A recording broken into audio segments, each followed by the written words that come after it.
আজকে আমি দেখাবো আপনাদের ভালোই চেনার উপায়, কয়েকটি উপায় নিয়ে আমি আলোচনা করব। প্রথমত আমরা মাপটা দেখে নিই।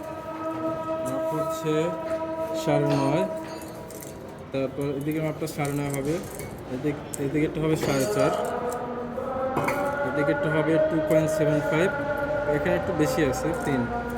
তারপর হচ্ছে দ্বিতীয় হচ্ছে স্ক্যাচ পরে কিনা স্ক্যাচ দিয়ে রাখি, নখ বা ছুরি দিয়ে স্ক্যাচ দিয়ে রাখি, যে কোনো স্ক্যাচ করে না।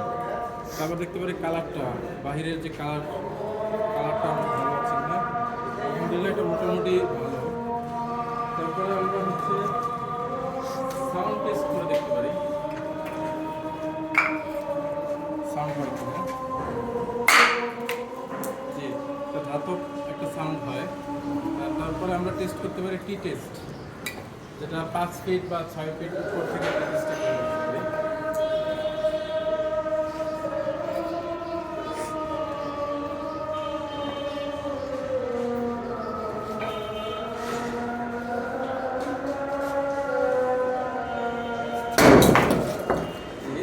আমাদের টি টেস্টে আমাদের গ্রিপটা ফেল করছে না, অরিজিনাল 1 নম্বর ইট না।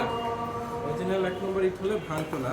তারপর এটার ভিতরেরটা আমরা দেখতে পারি যে ভিতরে এটা কীরকম আছে। এটা ভিতরেরটা মোটামুটি ভালো আছে। জি, ধন্যবাদ।